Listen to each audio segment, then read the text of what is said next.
नमस्कार विद्यार्थियों। हम हिंदी साहित्य इतिहास लेखन की परंपरा पढ़ रहे थे और उस लेखन की परंपरा को खत्म करने के बाद अब हमारा जो अगला चरण है स्नातक के द्वितीय वर्ष के लिए वो है नामकरण। तो नामकरण के साथ साथ हम काल विभाजन भी पढ़ेंगे। दो तरीके से पढ़ा जा सकता है। आपके जितने भी काल कोर्स के अंदर है उन सभी में ये टॉपिक आपको देखने को मिलेगा, यानी कि second unit, third unit, fourth unit, इन सभी में ये टॉपिक है। तो आज हम एक ऐसा प्रकरण करने जा रहे हैं जो कि समस्त यूनिट्स के कुछ अंश को पूरा करता है। वैसे अगर क्रमबद्ध तरीके से देखें तो साहित्य इतिहास लेखन की परंपरा के बाद हमारा काल विभाजन में सबसे पहला नंबर आता है आदिकाल का। लेकिन अगर मैं आपको विभिन्न आलोचकों और विभिन्न लेखकों द्वारा सिर्फ आदिकाल के नामकरण के बारे में और उससे संबंधित लेखकों के प्रथम यानी कि प्रथम कवि या प्रथम लेखक किसे माना गया, यदि उसी की चर्चा करूंगी तो बाकी के जब हम काल पढ़ते हैं तो बच्चों को उसकी कालावधि याद करने में समस्या आती है। इसलिए सबसे पहले इस चीज को करते हैं हम कि विभिन्न आलोचकों ने पूरे हिंदी साहित्य के इतिहास का काल विभाजन कितने प्रकार से किया है, उनको क्या क्या नाम दिया है, उसको क्या कालावधि दी है और वो कालावधि विक्रम संवत में है या ईस्वी सन में है, इस बात का भी आपको विशेष ध्यान रखना पड़ेगा क्योंकि दोनों में 57 वर्षों का अंतर है। तो शुरू करते हैं हम ग्रियर्सन से। मैंने आपको जब साहित्य इतिहास लेखन की परंपरा पढ़ाया था तो मैंने आपको बताया था कि ये वह प्रथम लेखक है जिसने अंग्रेजी में हिंदी साहित्य का इतिहास लिखा, the modern vernacular literature of Hindustan. और अंग्रेजी में हिंदी साहित्य का इतिहास लिखने का मतलब है सबसे पहले हिंदी साहित्य के इतिहास को क्रमबद्ध और व्यवस्थित तरीके से इन्होंने कुछ कालावधि में बांटने का प्रयास किया, जिसमें प्रवृत्ति परंपरा दोनों ही बातों का ध्यान रखा। कुछ कमियां हालांकि इसमें है, लेकिन उन छोटी मोटी कमियों को यदि इग्नोर कर दे तो सबसे पहला एक ऐसा ग्रंथ जिसके अंदर हिंदी साहित्य इतिहास को वर्गीकृत करने और नामकरण देने का प्रयास किया गया। पुस्तक का नाम आप सभी को पता है, हम पहले भी चर्चा कर चुके हैं। सीधा सीधा हम इनकी विभाजन की ओर चलते हैं। तो सबसे पहला जो नाम है चारण काल। बहुत सारी प्रतियोगी परीक्षाओं में भी और स्नातक की परीक्षा द्वितीय वर्ष की परीक्षाओं में भी बहुत बार पूछा गया है कि चारण काल नाम किस आलोचक द्वारा दिया गया। आपको बता दूं कि दो आलोचक ऐसे हैं जिन्होंने इस नाम का प्रयोग किया। एक तो है हमारे ग्रियर्सन। अगर ये पूछा जाए कि सबसे पहले किसने नाम दिया तो नाम जॉर्ज ग्रियर्सन का आता है, लेकिन यदि ये पूछा जाए कि नाम किस किसने दिया तो इनके साथ एक और नाम हम जानते हैं जिन्होंने मैंने आपको पढ़ाते समय बताया था लेखन की परंपरा को कि रामचंद्र शुक्ल के इतिहास का बहुत सारा अंधानुकरण समझ ले या पृष्ठपोषण समझ लीजिए या दोहरान समझ लीजिए उन्होंने किया है। वो नाम है डॉक्टर राम कुमार वर्मा का।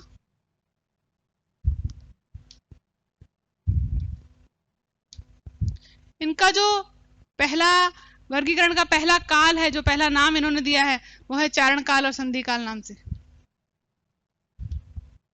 ये हमने कल भी चर्चा की थी। दो भागों में बांट दिया इसको आदिकाल को इन्होंने और दो टुकड़ों में अलग अलग नाम रखा, चारण काल और संधि काल। लेकिन तो ये नाम जो है वो दो व्यक्तियों द्वारा दिया गया, राम कुमार वर्मा द्वारा भी दिया गया है और जॉर्ज ग्रियर्सन द्वारा भी दिया गया है। नाम है चारण काल और कालावधि वही है जो आदिकाल की कालावधि है, यानी कि 700 ईस्वी से 1300 ईस्वी सन। ये कालावधि मैं आपको बता दूं, चाहे आप नगेंद्र का वर्गीकरण पढ़ लीजिए, चाहे आप राम कुमार वर्मा का पढ़ लीजिए, इन सभी में ये कालावधि जो है आपको आदिकाल की मिलेगी और इन्होंने उसी काल को नाम दिया है चारण काल।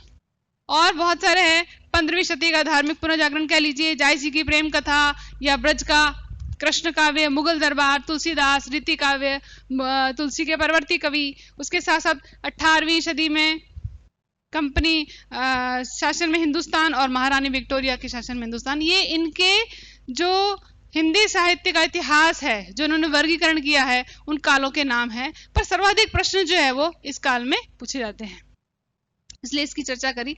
और आपको बता दूं 9 कवि इसमें इन्होंने डाले हैं, वो खास जरूरी बात है, इसमें इन्होंने 9 कवि।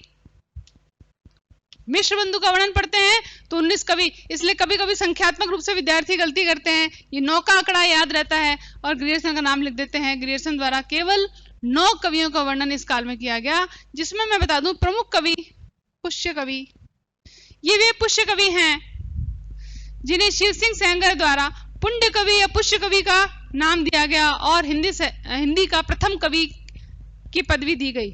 किनके द्वारा? शिव सिंह सेंगर द्वारा। तो पूछा जाता है ये कई बार कि शिव सिंह सेंगर किसे हिंदी साहित्य का प्रथम कवि मानते हैं, तो यहाँ पुष्य कवि का नाम आता है। तो इन्होंने अपने 9 में पुष्य कवि, दूसरा हम चंद कवि यानी चंद बरदाई का नाम सुनते हैं, जिन्हें राम कुमार वर्मा प्रथम कवि मानते हैं, उनके काव्य को प्रथम महाकाव्य मानते हैं, तो चंद कवि का नाम भी इन्होंने शामिल किया है। इसके अलावा खुमाण ये वही है जिनका वर्णन राम कुमार वर्मा भी करते हैं। शारंगधर,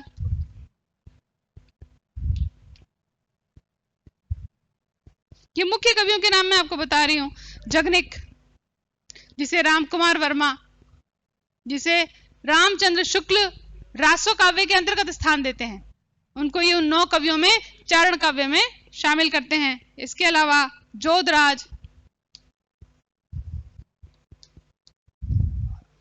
और अनन्य दास का भी नाम,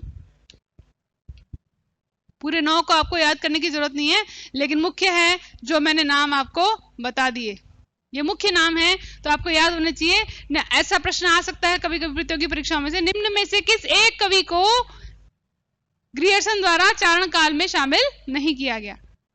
तो ये थे हमारे ग्रियर्सन का वर्गीकरण, और इसमें जो सारे कालों के नाम है वो आपको याद करने पड़ेंगे, क्योंकि कभी कभी छोटे प्रश्नों में ग्रियर्सन का काल विभाजन पूछ लिया जाता है, वो आपको याद होना चाहिए, जिसमें यहां लिखने की मेरे हिसाब से कोई जरूरत नहीं है, ये सभी पुस्तकों में मिल रहा है, इसलिए मैंने इसको यहाँ पे लिखना उचित नहीं समझा। हम दूसरे लेखक की ओर बढ़ते हैं।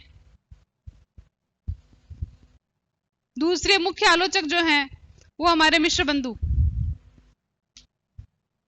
ये बहुत महत्वपूर्ण है, और मैंने आपको बताया था मिश्र बंधु कोई एक व्यक्ति का नाम नहीं बल्कि ये 3 भाइयों का नाम है। श्याम बिहारी, सुखदेव बिहारी और गणेश बिहारी 3 मिश्र बंधु हैं। 3 भाइयों ने मिलकर के इस ग्रंथ को लिखा है। हिंदी नवरत्न नामक ग्रंथ भी इन्हीं का है, और हमने कल पढ़ा था कि 4 संस्करण इसके छपे थे, और प्रथम 3 भाग जो थे वो 1913 में और अंतिम भाग जो है 1934 में छापा गया था। तो इनका जो वर्गीकरण है कुछ इस प्रकार से है। प्रारंभिक काल सबसे पहले नाम दिया, ये उस काल का नाम है जिसे ग्रियर्सन चारण काल कहते हैं, और रामचंद्र शुक्ल जिसे वीर गाथा काल कहते हैं उसी का नाम इन्होंने आरंभिक काल दिया। और आरंभिक काल को वापस इन्होंने 2 भागों में बांटा, पूर्व आरंभिक काल और उत्तर आरंभिक काल, और इसकी कालावधि दी 700 से 1343 विक्रम संवत। अब ध्यान में रखिए आप, यहाँ विक्रम संवत आने लग गया है, ईस्वी सन नहीं है, लेकिन ग्रियर्सन को जब हम पढ़ रहे थे तो यहाँ पर ईस्वी सन था। दूसरे की कालावधि 1344 से 1444 विक्रम संवत।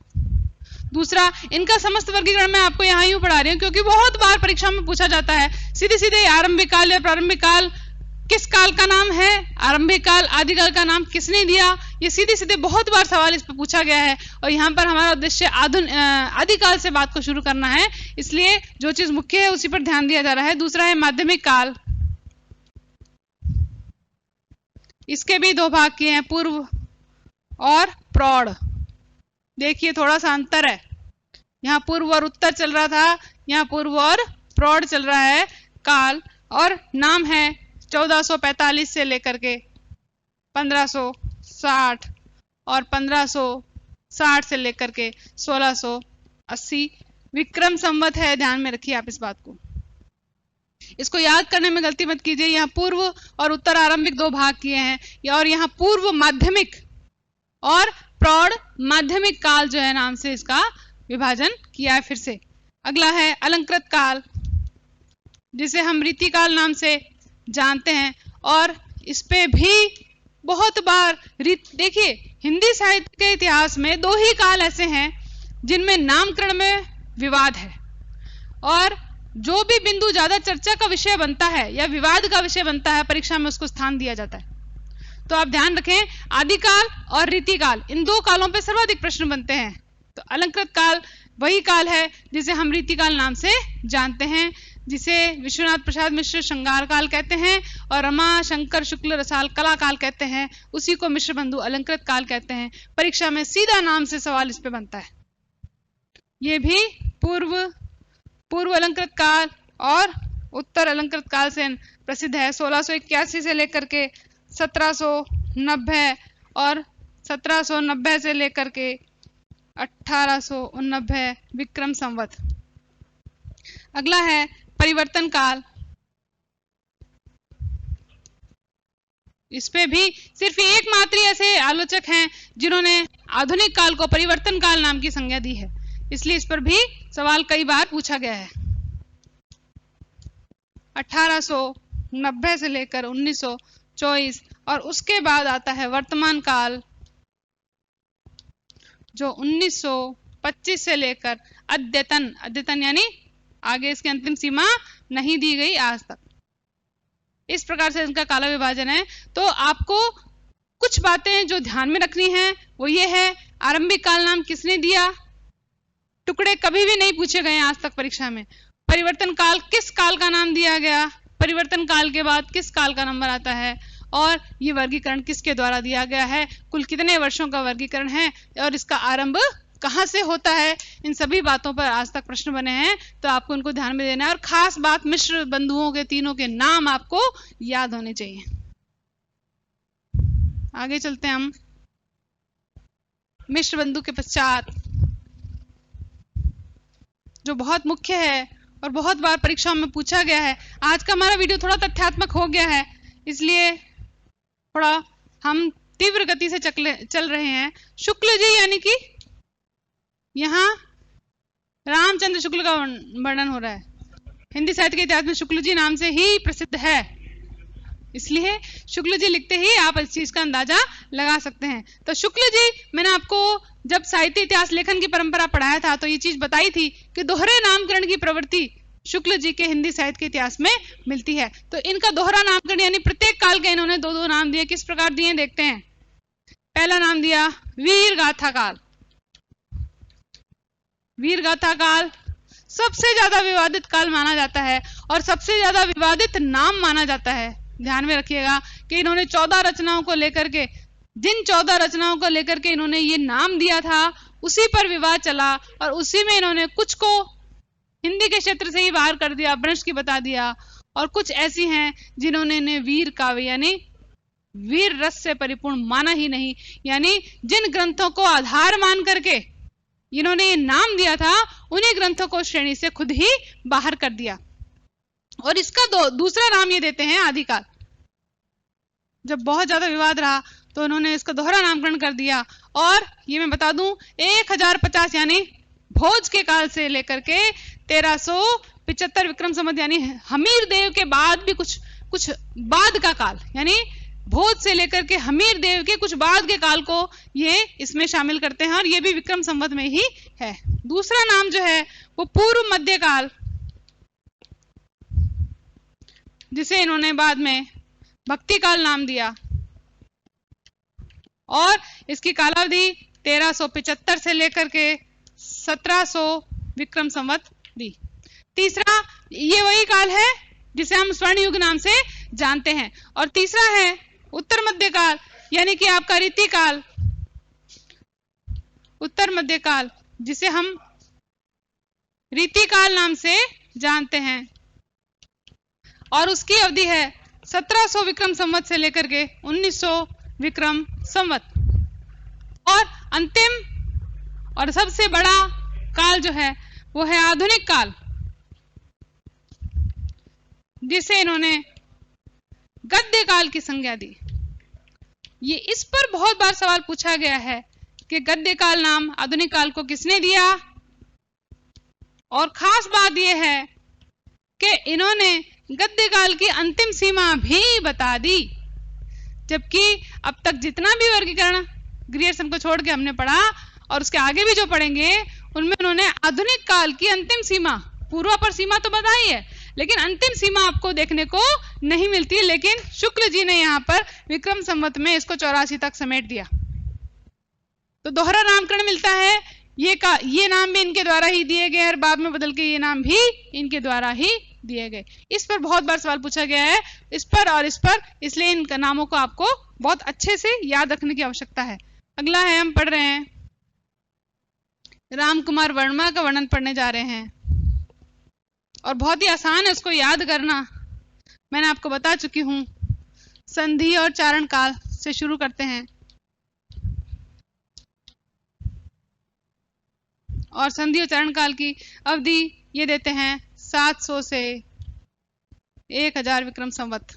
इनके बाद सिर्फ नगेंद्र जी का ही महत्वपूर्ण रहेगा, बहुत इतना महत्वपूर्ण नगेंद्र के बाद किसी और का नहीं रहता, लेकिन इनका ये संधि चारण काल बहुत बार पूछा गया इसलिए हम इसको नाम ले लेते हैं। इसके अलावा भक्ति रीति आधुनिक तो बड़ा सामान्य सा है और सभी के द्वारा यही नाम दिया गया है, और शेष आगे की जो इनका वर्गीकरण है वो बिल्कुल शुक्ल जी जैसा ही है, इसलिए इसको याद करने में हमें ज्यादा समस्या का सामना नहीं करना पड़ता। अगला नाम आता है नगेंद्र जी का।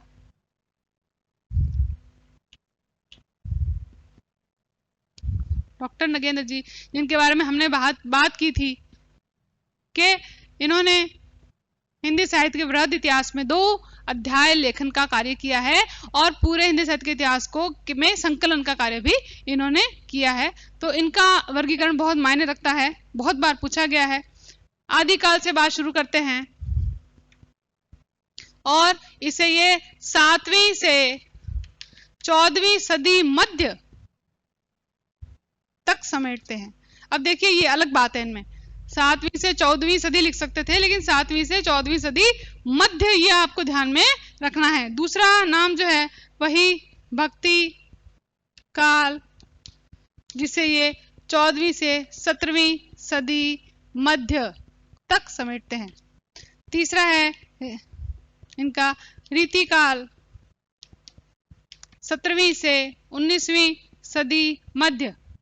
अब आता है आधुनिक काल, जो अति महत्वपूर्ण है, उसी को आपको याद करना है, क्योंकि नगेंद्र जी पर जब भी सवाल बना है तो प्रश्न आधुनिक काल में से पूछा गया है, क्योंकि इन्होंने आधुनिक काल का बहुत अच्छे से वर्गीकरण किया है।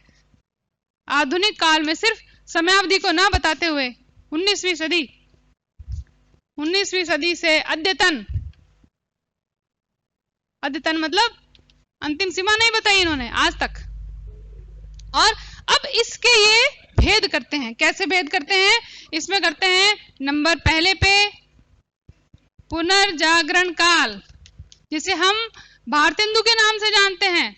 पुनर्जागरण काल जिसे हम भारतेंदु काल के नाम से भी जानते हैं, वो नाम इन्होंने दिया पुनर्जागरण काल। तो कई बार सवाल पूछा है, क्योंकि बाकी लोगों से ये बात इनकी हटके है, तो इस पर प्रश्न बनता है। और इसकी कालावधि देते हैं 1857 से 1900, विक्रमी नहीं, हम यहाँ ईस्वी सन की बात कर रहे हैं। उसके बाद दूसरा है जागरण सुधार काल, जिसे हम द्विवेदी जी के नाम से जानते हैं। ये जो दूसरा काल है वे द्विवेदी युग नाम से अभिहित करते हैं इसको हम, और ये है 1900 से लेकर के 1918 तक। अब आपको ध्यान में देने लायक बात यह है कि सिर्फ एक नगेंद्र ही हैं जो छायावाद का उदय 1918 में मानते हैं। इनके अलावा बाकी सभी आलोचक छायावाद का उदय 1916 में मानते हैं। इसलिए नगेंद्र जी पर जब सवाल पूछा जाता है तो आधुनिक काल में पुनर्जागरण और जागरण सुधार तो पूछा ही जाता है, इसके अलावा छायावाद के बारे में भी कालावधि पूछी गई है। तीसरा है छायावाद, जो है ये 1918 से 1938। अर्थ देख लीजिए, गौर कीजिए इस सन पर, क्योंकि हम एक बार पहले के वीडियोस में चर्चा कर चुके हैं कि 1936 में तो प्रगतिवाद शुरू हो चुका था, लेकिन ये इस छायावाद के युग को 2 साल और आगे खींच करके लेकर के जाते हैं और उसका उदय प्रगति प्रयोग काल नाम से अलग देते हैं और प्रगति प्रयोग को 1938 से शुरू करते हैं, यानी इसी के 2 भाग इन्होंने किए हैं। इसके बाद चलते हैं प्रगति प्रयोग काल, और इसकी कालावधि 1938 से 1953। देख लीजिए, प्रयोग को भी इसमें समेट लिया। हम पढ़ेंगे जब तार सप्तक तो आप देखेंगे तार सप्तकों की कालावधि कैसे है, कहाँ नवलेखन युग शुरू होता है, और इसमें ख में इन्होंने नाम दिया नवलेखन, जो कि 1953 से शुरू होता है। यानी अगर हम प्रयोगवाद पढ़ते हैं तो उसमें प्रयोगवाद जब चल रहा है उसी बीच में नवलेखन यानी नई कविता शुरू हो जाती है। तो ये नगेंद्र जी का बहुत महत्वपूर्ण वर्गीकरण है, तो आपको बहुत ही ध्यान से इसको देखना पड़ेगा। इसके अलावा अगर हम देखें तो बच्चन सिंह, गणपति चंद्र आदि का नाम भी मुख्य रूप से लिया जाता है। तो गणपति चंद्र जी का जो नाम है वो सिर्फ इसीलिए लिया जाता है कि वो आदिकाल की सीमा जो गणपति चंद्र है वो 1184 से ही मान लेते हैं। क्यों मान लेते हैं उसका भी कारण है। बाकी सभी 7वीं सदी से मान रहे हैं, लेकिन ये उसको बहुत आगे ले गए। गणपति चंद्र गुप्त जो है ये 1184 ईस्वी से लेकर के और 1350 तक मानते हैं आदिकाल। नामकरण में इनके कुछ नहीं विशेष है, लेकिन आपको ये बात ध्यान में रखना है कि 1184 ईस्वी से मान रहे हैं। क्यों मान रहे हैं? क्योंकि ये शालिभद्र सूरी को प्रथम कवि मानते हैं और शालिभद्र सूरी का आरंभ जो है वो यहां से होता है, इसलिए ये अपने हिंदी साहित्य के इतिहास को प्रारंभ ही सन 1184 से करते हैं। इतना ही आज के इस लेसन में एक कुछ और बातें जो छूट गई वो आपको ये याद रखना पड़ेगा कि किस काल को क्या नाम दिया। जैसे अगर अपभ्रंश काल अभी तक नहीं सुनने को मिल रहा है तो इसमें बच्चन जी का नाम जो है डॉक्टर बच्चन सिंह, मैंने आपको कल भी कहा था बहुत बार पूछा जाता है हिंदी साहित्य का दूसरा इतिहास, इनकी जो पुस्तक है उसके बारे में। तो इन्होंने जो आदिकाल का नाम दिया वो अपभ्रंश काल दिया, तो आपको वो भी याद रखने की आवश्यकता है। बीज वपन काल, महावीर प्रसाद द्विवेदी द्वारा वीर गाथा काल हम पढ़ चुके। इसके अलावा पंडित राहुल संकृत्यन द्वारा सिद्ध सामंत काल जो नाम दिया गया वो भी आपके सुना हुआ होना चाहिए, क्योंकि सीधा राहुल जी का नाम लेकर के ही आदिकाल का नाम आपसे पूछ लिया जाता है। तो आपको याद होना चाहिए कि सिद्ध सामंत काल उनके अलावा और किसी ने नहीं दिया। आज के वीडियो में बस इतना ही, शेष अगले वीडियो में। Thank you very much.